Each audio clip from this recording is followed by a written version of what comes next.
एका जंगलामध्ये एका चिमणीचं घरटं असतं. त्या घरट्याच्या शेजारी एक तळं असतं.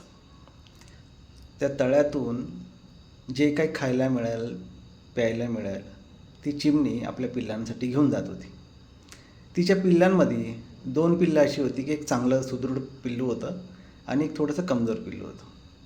पण ती चिमणी त्या कमजोर पिल्लाकडे लक्ष न देता फक्त जे मजबूत पिल्लू आहे, जे सुदृढ आहे, जे चांगल्या अवस्थेत आहे, ज्याची शरीर यष्टी चांगली आहे, अशाच पिल्लाला खायला पण द्यायची आणि पिण्यासाठी पाणी वगैरे पण त्याच्यासाठीच आणायची. ती जी सुदृढ पिल्लं होती ती त्या कमजोर पक्ष्याला खूप मारायची. ते कमजोर पक्षी आईकडं पाणी मागायचं, जेवण मागायचं, पण ती चिमणी त्याला काहीच देत नव्हती. कालांतराने ते जो कमजोर पक्षी होता तो मरून जातो. वन्यजीवनांमध्ये किंवा वन्य प्राण्यांमध्ये हा नियम अगदी सरळ सरळ ठरलेला आहे की ते कमजोर प्राण्याला किंवा पक्ष्याला जास्त काही महत्त्व देत नाही, कारण त्यांना त्यांचं पुढच्या जीवनासाठी मजबूत प्राण्यांची आणि पक्ष्यांची गरज असते.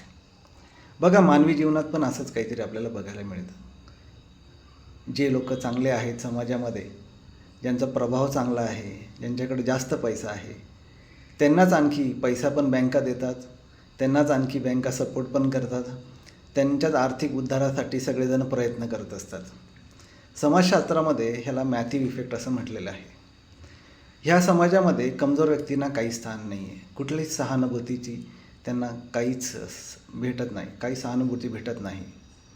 अशाच व्यक्तीला समाजामध्ये राहायचं असेल तर त्याला स्वतःला साबित करणं खूप गरजेचं आहे.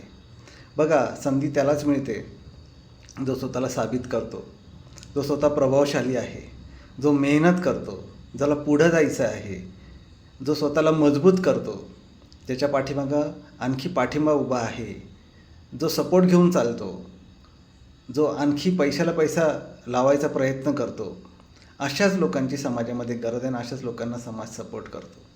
ह्या जगामध्ये कमजोर राहून चालत नाही. तर एक गोष्ट लक्षात आपण सगळ्यांनी घेतली पाहिजे की आपल्या स्वतःला मजबूत केलं पाहिजे, आपण स्वतःला वारंवार साबित केलं पाहिजे. कमजोराला सहानुभूतीपेक्षा दुसरं काहीच जास्त भेटत नाही आणि आपण समाजामध्ये आपलं स्वतःचं स्थान एक स्वतः निर्माण केलं पाहिजे. धन्यवाद.